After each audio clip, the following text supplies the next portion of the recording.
The Earnestly Speaking podcast is a show that is founded on free-flowing conversation and may at times venture into mature subjects. Listener discretion is advised. Yeah, Earnestly Speaking podcast.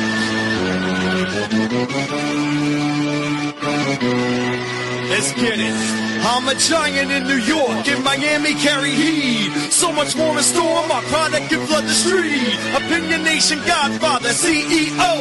Puff in the late 90s, gon' see me blow. Oh. Got my hustle on, no imitation of bad. Army of untouchables, Opinion Nation staff.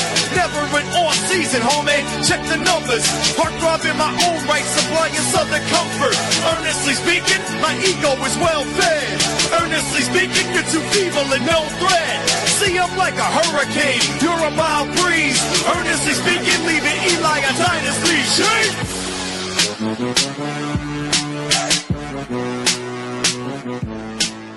Earnestly Podcast, recording this Wednesday night, January 28th, 2026. On here in the pod with an old friend of ours, has been on the show in about 2.5 years. Boston Jack, one of the alums of this podcast. Jack, what's going on, brother? 2.5 years. Wow. Yeah. A lot to talk about. Time flies.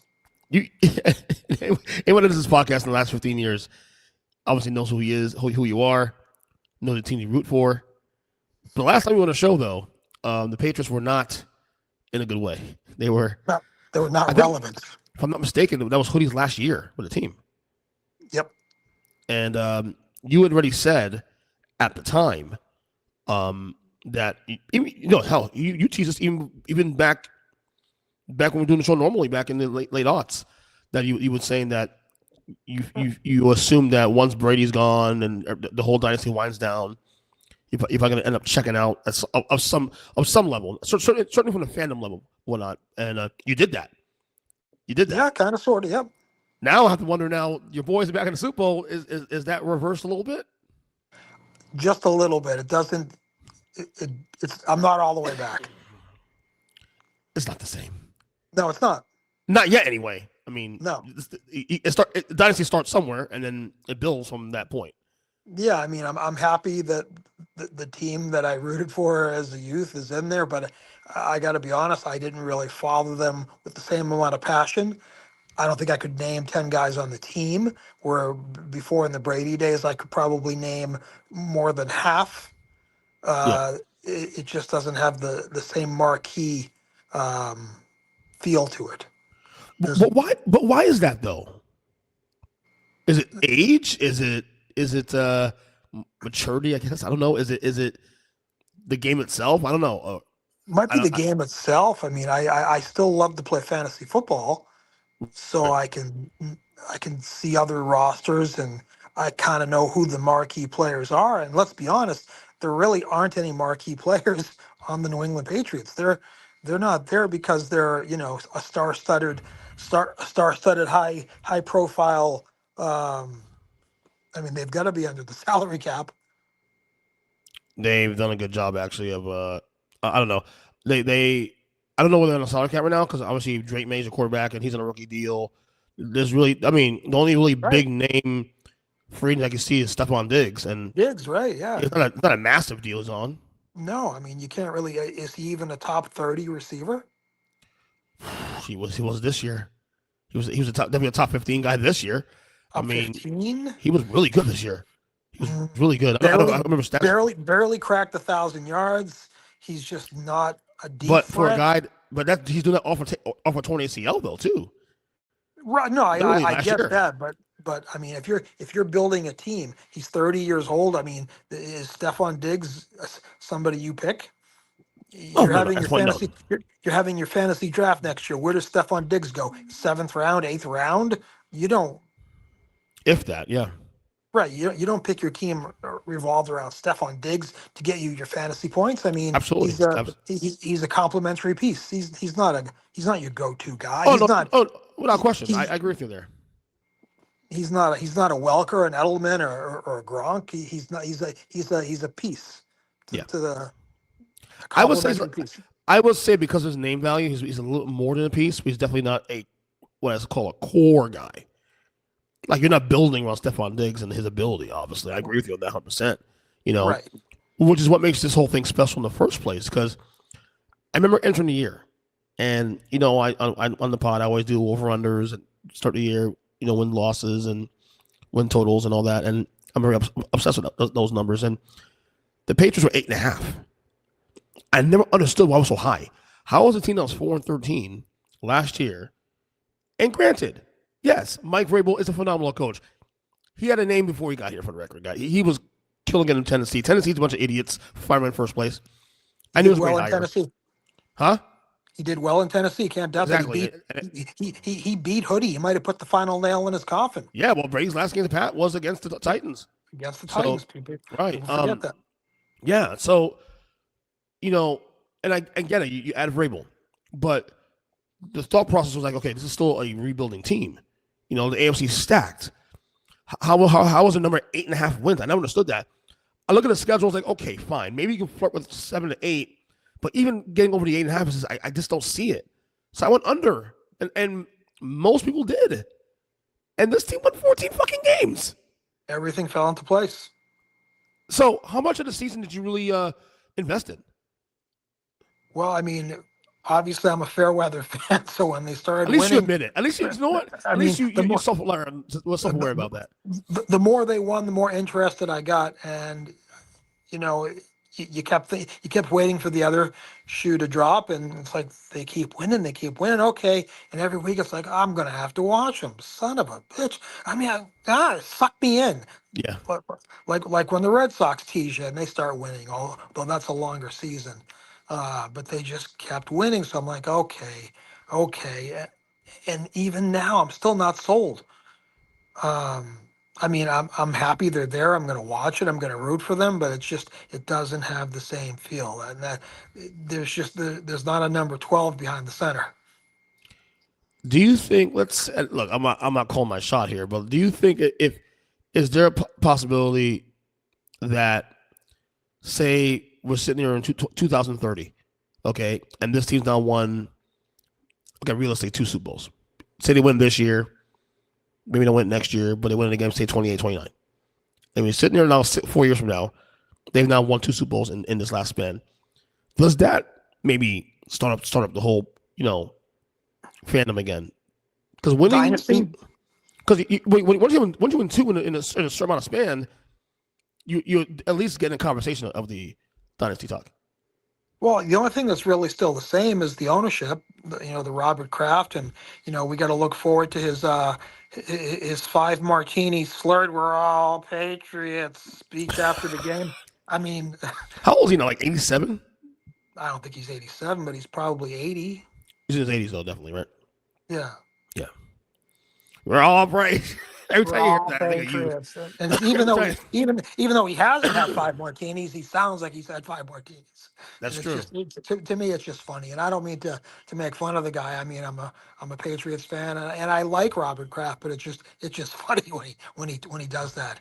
We're all Patriots. Like, okay, Bob. Have a seat, sir. Grandpa, take a seat. Put Vrabel on. Yeah. No, but I thought maybe the Vrabel hire, and obviously Vrabel's connection to the team, and he was part of the team from the first 3 Super Bowls and all that. One of the core guys, one of the leaders in the locker room. I thought maybe the Vrabel thing would have hooked you a little more. I mean, quite out loud, you call Hoodie on the way out anyway. Well, yeah. I mean, I like Hoodie, and we'll get to Hoodie in a little bit too. But Hoodie, for as great as he was, had his Achilles heel. I don't agree with what happened to him, but I'll never forgive him for leaving that Super Bowl on the table against Philadelphia. I remember that year. He won the podcast a lot, and that year, a lot of hardcore fans won't forgive him for that either. But he spoiled us, so I don't know. But he did. The more I hear Vrabel, the more I like him. I mean, I already like him as a player. Can't argue with his success. But yeah, the more I see him, the more I see his press conferences, I'm like, this is like Hoodie 2.0. This is the nice version of Hoodie. Like he's still a tough guy and a tough coach, but he's still, but he's a lot more positive and a lot more Right. open and affectionate with his players. There's a slight hint of humanity in him. Yeah, that's a great term to use. Yeah. I thought the Vrabel thing would be the thing to hook you. And look, maybe And I it remember might, you. but it's gonna take time. I mean, I didn't. Who saw this coming? Who saw 14 wins? Who saw AFC Championship? Who saw Super Bowl? I mean, even the most diehard of Patriots fans didn't see this coming. This is just an added Right. bonus. No, that's the This thing is too. Also, it's a no, I surprise. agree with you. It's a No, pleasant I agree with surprise, you. but I Yep. didn't have it on my bingo. I did not have this on my bingo card. I don't think you and everybody else did. I mean, Right. forget this fact you got in the playoffs. You won the AFC East. You could have had the best record in the conference, if not for that stupid Raiders loss in Week 1. The worst It's team in it, football. it's nice. It's nice to be there. I mean, it'll make the watching the game fun. I'll actually watch the game. I don't think I watched it last year. You should take some pleasure in. You should take some pleasure. Well, the game was sucked anyway last year, but you should take some pleasure in knowing okay, so Pats dynasty ends in 2018, 2019. Yeah, Okay, Chiefs take over there. They're the team of the last 5 or 6 years. Okay, and then we're thinking, okay, fine, no more Chiefs, no more Chiefs. Pats in the yeah, back in the rearview mirror. Oh no, I got the fucking Pats again. Just the narrative and the amount of people who hate the Patriots, especially not Miami, Dolphin fans, because they're in their own little hell. And then you see all that, and now that your rivals also in the Super Bowl have rebuilt in a short time, and I'm back in the game, and meanwhile this team hasn't won a playoff game in 26 years. yeah. It's frustrating, isn't it? It's got to be easy to hate the Patriots. But I'll tell you this: as much as I tried to hate Mahomes, I couldn't. I Really? tried to root against them because I don't want them to get better than Brady, to be in the same conversation. It's hard to not like him. It really is. It's Yeah. hard to not root. It's hard to not root for him because he's just that good, and you got to appreciate his talent. Like it's the same thing, being a Red Sox fan. You got to appreciate Derek Jeter as much as you want to hate him because he's a Yankee. You got to appreciate the way he played the game and the results he got. So, and Mahomes was the same way. Mm. Is there? Well, side note, is there like a Yankee that you guys hate the most? Like, is one that stands out? Uh, Greg Nettles, Mickey Rivers. 'Cause I was a big Bill Lee fan back in the Mm. '70s. I remember a brawl where they jumped him and wrecked his shoulder, and he was never the same after that. So those two guys, that's going way back. But even Bucky Dent, everybody likes to hate on Bucky Dent. I mean, he hit the home run, but it never should have came to that. But it's hard to hate Bucky Dent. Like when I had my Boston restaurant, I put Yankee cards in my bathroom. So Mhm. yeah, I tell people you want to go see Bucky Dent, he's in the bathroom. But I didn't hate Bucky Dent. I just didn't like that he hit the home run. But as far as players that I hated, yeah, I was not a Greg Nettles fan.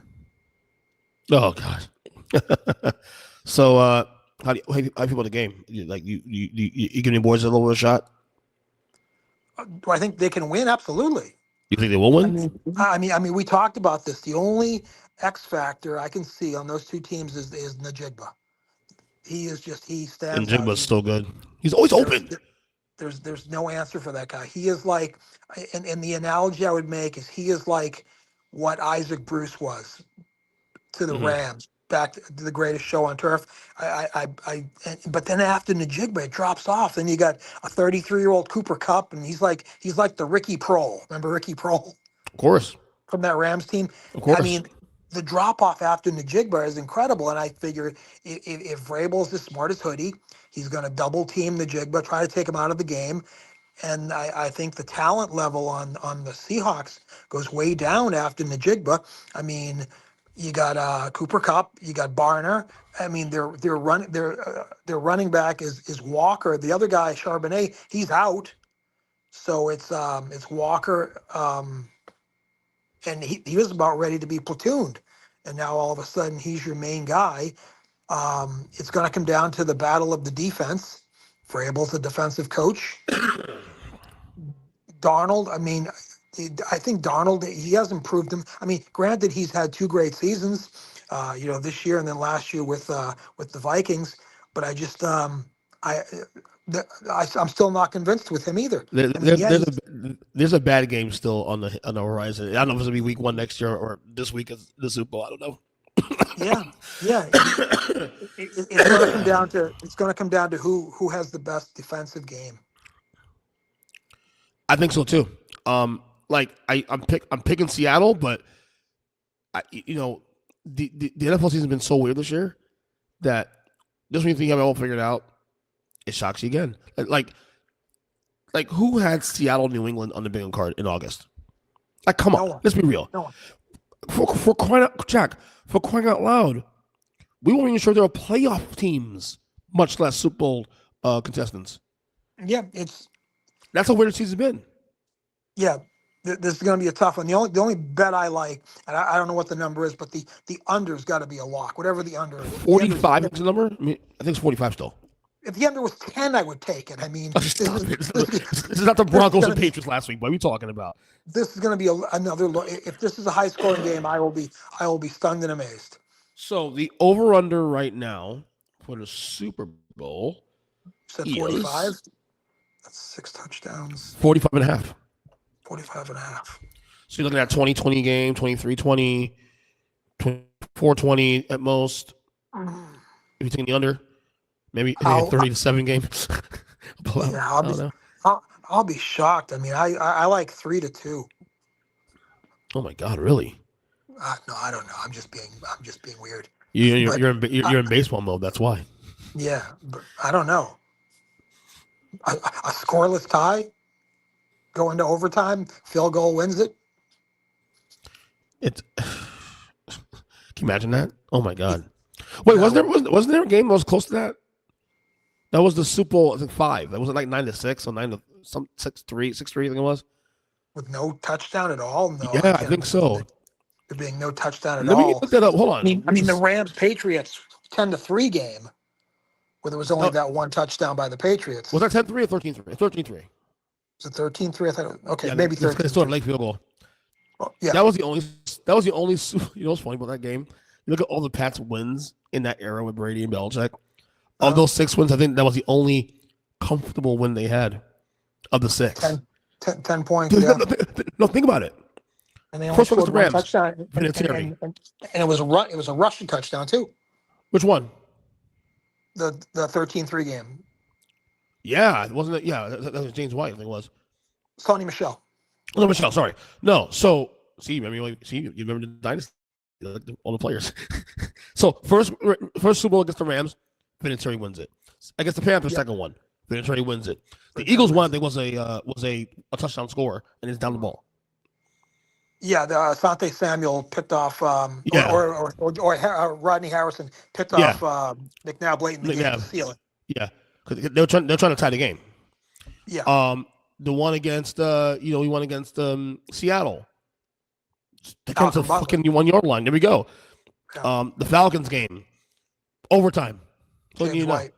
Right. So then this was the only game that had they won, and I say it loosely, comfortably because but it was that 13th point came on the very end of the game.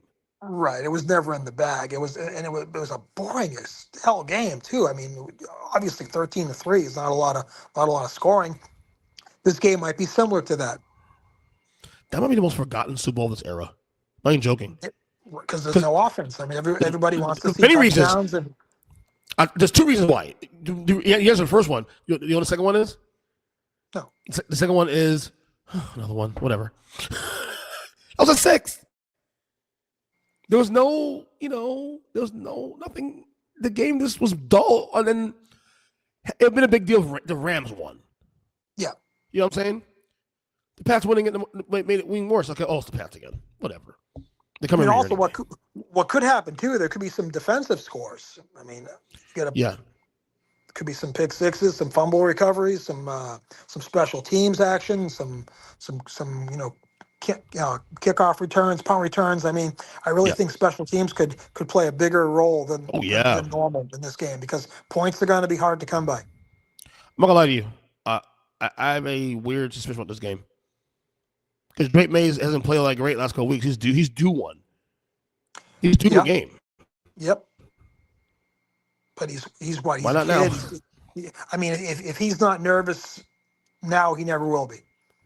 It's a I feel like it's a big deal, and he's such a and the pressure's on Seattle. Honestly, yeah.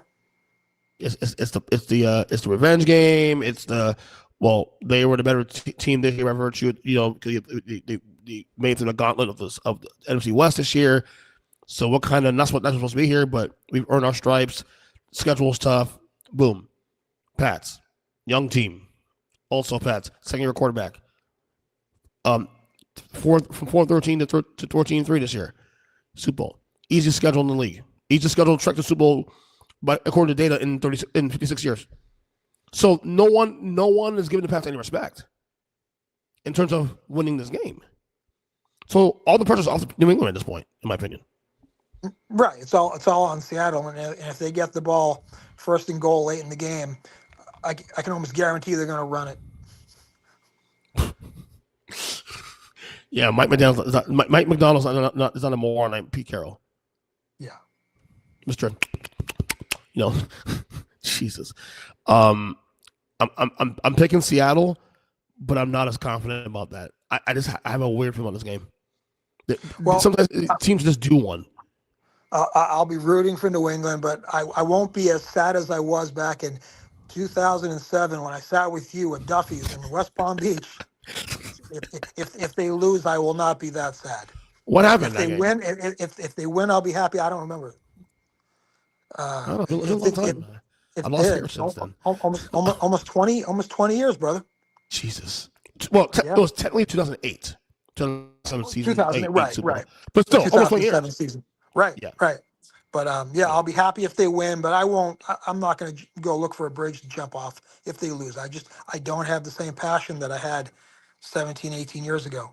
Yeah. So I get it. So nice if they win, and if they lose, okay. So speaking of the throwback Patriots and reflecting on the Pats dynasty, prior to this era, of course, we found out today Bill Belichick didn't make the Hall of Fame on the first ballot this year. And I see that, I'm thinking, oh, really? We're doing this again? And I knew right away why it didn't happen. Like I already knew right away. He's not liked by the media. He's a very connected relationship with the media through the years. You have Deflategate, you have Spygate, and all the controversy surrounding him and how he ran that team for as long as he was the coach. It's not surprising, and yet I was very pissed off about the results of this thing last night. What do you think? What are your thoughts on this? Everything that I've seen on social media and watching some of the blogs, like I watched Jimmy Johnson on the Pat McAfee show. Oh, he went nuts. I don't think I've seen one former player, coach say, yeah, he deserved it, or I expected that, or that makes sense. Nobody, not one person has said, anything to support what happened. Everyone is in shock, whether you liked him or not. It's not how it should have went down, and we're going to hear more about it. We'll hear the names. They will be leaked. People cannot keep a secret. We will find out who those 11 or 12 people were who kept Hoodie out of the Hall of Fame. Those 10. So you have to get 80% of the voters to vote to get in. Okay, the 50 voters. So you need what's 8%? 8% of 40. What 43, 44? No, well, 40 to get in. So it would take 10 no's or 10 or I'm sorry, 11 people. Oh, okay. Hold on. Maybe I said that wrong. Let's see real quick. He fell short. 40. They don't say. Actually, they don't say a number either. They don't say a number. But 40 was the threshold. So it was obviously he didn't get the 40. We don't know for sure.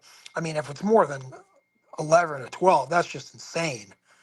So it's not more than 10 writers. There's 10 guys that they said no. Okay, more than 10. It has to be 11, at least 11. Yeah. People who didn't vote. Mm-hmm. And you don't. You know what? Mm-hmm. Go ahead. I mean, you don't not vote. You either vote. I think you could pick 3. So if he was one of your 3, you voted for him. If he wasn't one of your 3, you didn't. It's like you put no. And I think you said it before we came on the show they mix and match they mix up the coaches with the players. Coaches That, and the owner, which that is stupid. That ironically is crap. stupid. So you I can only pick understand. No, sorry, I was gonna say I can understand mixing, matching the executives, coaches, ownership groups. right, Totally get that. but to I mix can't around with the understand. players, yeah, I can't. but Yeah, I'm gonna fan the other way around, and then you limit it to 3. That makes no sense. but I mean, he's still got to be one of your top 3. How can he not be one of your top 3? He has Like I 8 said, Super Bowls. even the guy from the Jets voted for him. Rich So Cimini, yeah. So I just saw today. I saw the list of writers, or list of voters in there. There's a voter in each market of the league. There's some names I've known for years, and some of the writers like Vic Carucci and yep, Dan Pompei, and you got Tony Grossi in Cleveland, John McClain in Houston. yep. Former players Eric Williams, and you have I mean, you got a lot of guys, a lot of legit people here. You all can't be this stupid. Right. James So Lofton, look at it. Sal Paolantonio, Lisa Salters, Jim Trotter. Tony Dungy, Dan Fouts. I mean, who are these 11 or 12 people who thought that he wasn't the 3 best people on that ballot? I might 3 have read most off a deserving. name, Jack. I might have read off a name or more. I might have read off a name or more that I know and respect. Might be a moron because the guy has 8 Super Bowls, 6 with the Patriots, 2 with the Giants. Yep. Coordinator. I understand the controversy behind him, but the Deflategate was never actually solved. Come on. What we Even doing? the guy from Kansas City who said he didn't vote for him. Yeah. He claims that Spygate wasn't a factor. He just thought that the 3 people he voted for, No players. now was their time. Oh, that makes sense though. But it goes back. But then the system's flawed. That is a possibility that people are throwing out, and It's got to they're be going that. and there's going to be an investigation. I mean, this isn't going to go away in a day or 2. We'll still be talking about this in a day or 2 or 3, and Hey, you'll Jack, hold on. What's there to investigate though? They just vote against them.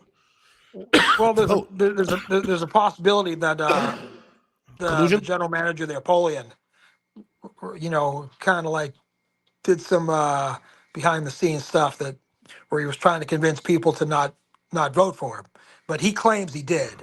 So, wow, interesting. Bill Polian, really smart guy. Was the maker of the '90s Bills? Was the also executive for the Colts in the '90s with Peyton Manning? Yep. But he's now had 2 missteps down the last decade or so. His first one was calling Lamar Jackson a running back and a receiver. Yeah. And now this crap. If he indeed had influence on that, it's fucked up. Like, what are we doing here? I know the salt and grapes because of losing to the Patriots in the 2000s in the playoffs. I get all that, man, but it made me feeling cheated out of that. But still, It's going to come out. Results, man. If it was shady, if it was beyond the norm shady, it's gonna come out. I mean, yeah. And to boot, now you have Eli Manning. He's second try, and he didn't get in. He made it to the final 15, like last year, but didn't get in. I'm a little shocked, and we'll know more when we find the names that were chosen. Right. Obviously, next week we'll know next week Saturday. I think it is on Super Bowl Saturday. Yeah. Last year only 4 guys got in. Right. So which is strange because you have at least 7 or 8 in one class. I think it's for the smallest class that there can be. As far as I know. Okay. As far as I know. And again, you need 80% of the vote to get in. So if anything, as much shit that I give baseball, I think pro football is actually probably even tougher to get into. Well, there's only 50. You got to get 40 out of 50. Where baseball, you got to get 75%. But it seems like there's 400 or 500 in baseball winners. I think there's too many in baseball. There's too many. Yeah, it's a lot. I have a hard time believing that 500 current voters in baseball still watch the game regularly. I have a hard time believing that. And not just regularly, you got to watch all the different markets. Yes. I have a hard time believing that, though. Yeah. I don't know. But Eli Manning didn't get in. Slightly surprised. But I've always said, too, also coming out, when his career wound down, I think I told you this on the podcast, back in late aughts, that if someone says Eli Manning's not a Hall of Famer, I'm not going to argue with them. Because there's a case for both sides. He's going to get in eventually. I think so, too, because of the name. He is. But the thing is, and this is going to sound weird, the longer he doesn't get in, the longer he doesn't get in. He's got to look for a class he's got to sneak in during a weak class. Yeah. And this could be it could be next year. I mean, and then you got Gronk and Roethlisberger, I think, coming up. And then of course Brady in another 2 years. And can you put him in the same year as Brady? That's actually technically next year. Right. Yeah. Oh no, 2 years. It's 2 years. Brady's 2 years? Next year is Gronk. Yeah, okay, Gronk, so 28 is Brady. Okay. I think Gronk and Roethlisberger are the big ones next year, and then Brady's in 2 years. So you got to think Roethlisberger and Gronk are the two locks, and there's probably some other obviously Belichick will get in next year. So when do you sneak Eli in there? And that's what it comes down to. He's going to have to sneak in during a weak ballot. Yeah, we don't know what it is. There's a lot of big names coming out in the last 10 years, And the problem is the longer he doesn't get in, the longer he doesn't get in. Because right now, what is he overall in passing yards? Is he top? As top of now, 10? 11th, not anymore. He was until probably last year. But right. guys like Stafford passed him, and guys have been legal. And that's the thing. Every year, another one or two people are going to pass him because it's such a pass-heavy offense. So if he doesn't get in the next 2-3 years, it may be a while. And he starts dropping further and further down that list, because that was one of the things he had going for him, other than the 2 Super Bowls. He's got to have more on his resume than those 2 Super Bowls. He has no All-Pros, four Pro Bowl appearances, right. No MVPs, obviously. Nothing, not even any votes. I mean, the 2 years they won the Super Bowl, you're telling me he's on a Super Bowl team and he doesn't get any votes for most valuable player? What does that tell you? Yeah, you're not a most valuable player on a Super Bowl team.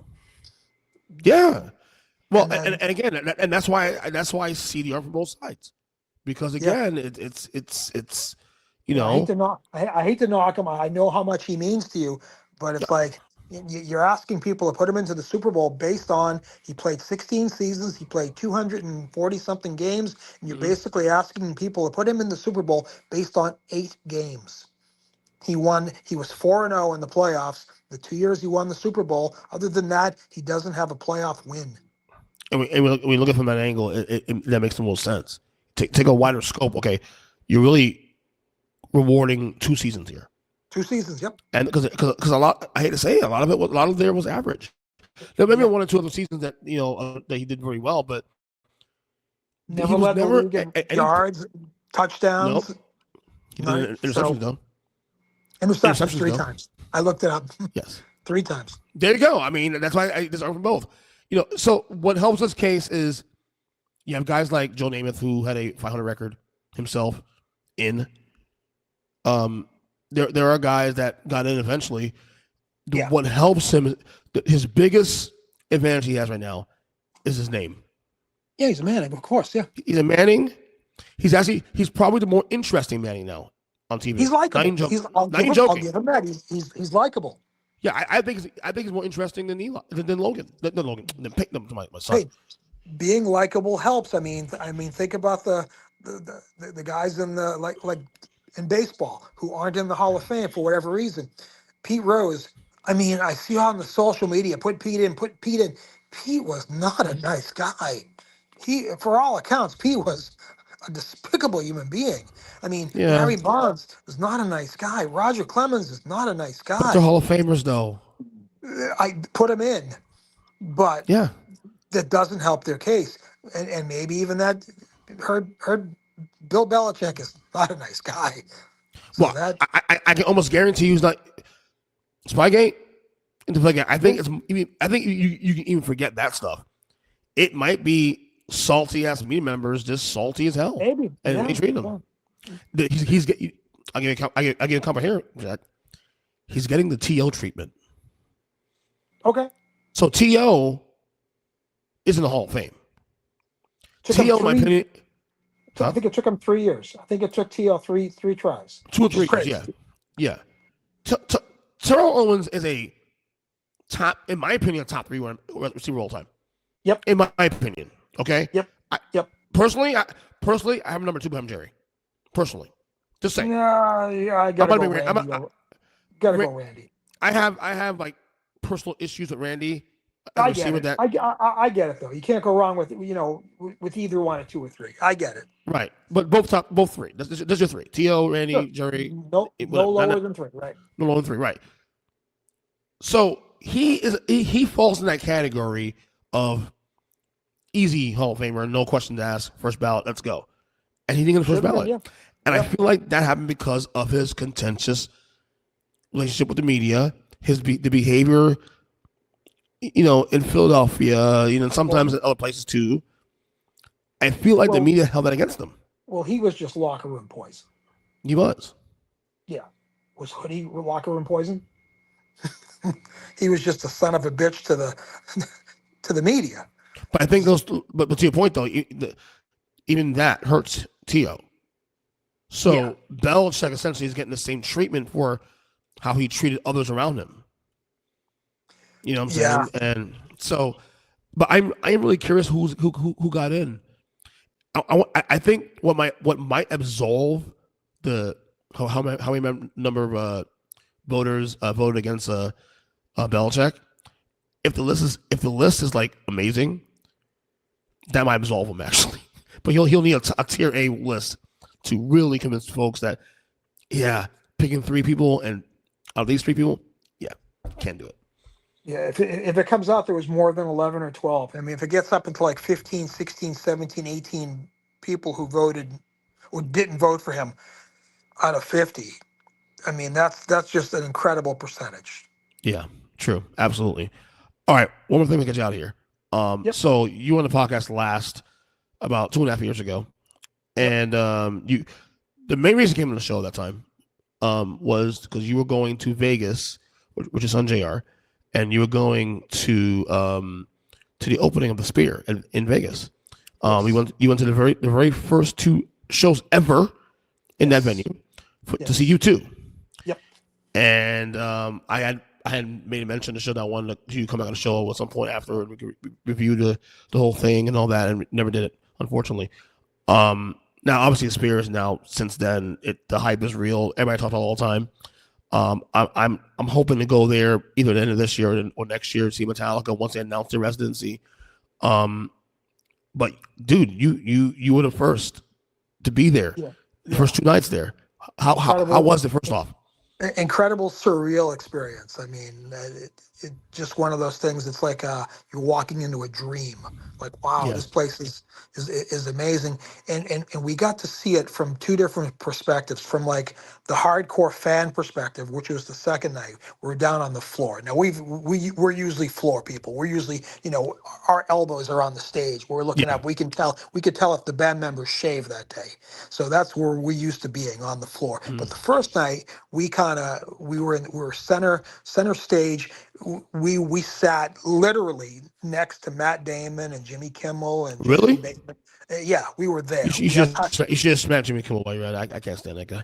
Well, we thought about it, but he had like an entourage with him. We were wondering why the first 3 rows. We were in like the 4th row center. I mean, the money we spent was outrageous, and we figured out we were in the right place when they showed up like 5 minutes before the show started. Like, and there were other people. I mean, just star-studded. It's amazing how many U2 fans there are, that are also, in the entertainment business. Place was crawling. I guess McCartney was there. Your see him? I didn't see him, but we weren't far from your buddy from Metallica. Lars was there. Lars? Not far from us. So Lars, you said Lars, right? Yeah. Yeah. You did the floor both nights? No, we're on the floor the second night. The first night we were center stage, center balcony Oh, with with the interesting. celebrity. So we knew we had good seats because because we were right next to and Matt Damon was rocking out to some serious U2. He's a big U2 fan. That's awesome. I'm dying to It, go there. I yeah, can't wait. it really is. It's an incredible experience. I can't even do it justice. I mean, we took some pictures and we posted them. I think we showed you, but Yeah, I did. it's just an amazing futuristic type place. Is there any other act you would go? You'll fly there to see? Any what? Is there any other music act you would fly there to see if they were playing there? Not living. No. I mean, Oh shit. Okay. maybe if Elvis or John Lennon came back to life, Yeah. I'd fly out there, or if Eddie Van Halen came back to life. But living, I mean, no, there's nobody I could see going back out there to see. There's nobody that big or that good that I would see. I mean, I saw my band, I was happy, but there's nobody else that I'm that passionate about that I would fly out there because I don't like to fly as much as I used to. Ah, makes My, sense. my yeah, my fear of flying is I don't deal with turbulence too well. No, I Don't get it. like it. I no, I totally get it. I totally get it. Um, yeah, I hope this whole thing like, and not only that too. Also, with the Sphere and what they do, you can't just have any actor either. Like I know that they don't take other acts, but any act that's coming to do a show there, they need to have a very forward thinking way of presenting their show because the whole point of the show is the experience. It's, I mean, to be honest with you, the experience takes over the music itself. Absolutely. That's why You it know? can't be some up and coming band. It's got to be, you know, a band who's been around for years and has the following. Like maybe the Grateful Dead could have pulled it off. Yeah. Jimmy Buffett, but again, I mean, both those bands are gone. So I really don't know who's big enough to pull this off. I mean, who's the biggest band in the world right now, off the top of your head? Well, band. You said band, right? Or Um. individual. Well, Taylor Swift is the obvious answer. Yeah, but I mean, Taylor Swift. she'll kill it there. Yeah, There's a couple. How many people does a seat? that's a good question. I think like 18,000. Oh, is that big? So, Okay, wow. so, I so, thought so it was a it's little small on that. I don't know why. so it's kind of like a good size arena. Right. There are acts that can do a night or two there, but there most for acts to do like a real residency for like a month or 2 months or even longer. Yeah, You gotta have an established fan base to be able to go established there band. Yeah, that's what you because you got to need. Yeah. sing over and over and over and over again, or fans coming in different dates. They have to have Yep. that interest in your band. So no, I'm hoping to go this year, next year, man. I mean, the only band I may consider go seeing this year is Tool because their whole show is experience. They don't even show the band during the shows. I saw them last in Miami like 4 years ago, and Okay. you can't even see Maynard the singer. The band's on the side. They're doing things on the screen, but playing. They're not even. It's an experience, and they will take what they do with a normal stage show and Right. put that on steroids in the Sphere. You have to Yeah. imagine. Do they have the songbook to pull that off? They do, yes, Okay. they do. At this point, yeah, Okay. yeah. I mean, Okay. not a lot of albums anymore, but because they take so much time to do albums, but there's enough material to do a show. Okay. So, Just making yeah. sure. Yeah. Anything else we'll talk about, or are we good? I guess we'll prediction for the Super Bowl score. Kind of feeling the under thing. Although I feel like if the under hits, because the Patriots made it that way. Okay. Because the defense has to really step up. Okay. I'm going to take the under. Big. I mean, I I am too. probably won't bet, but I might. I haven't bet on a game all year, even though betting is legal in Florida now. I haven't placed I can't remember the last time I actually placed a bet on a sporting game. But if At I least had Sunday. to bet, I would go.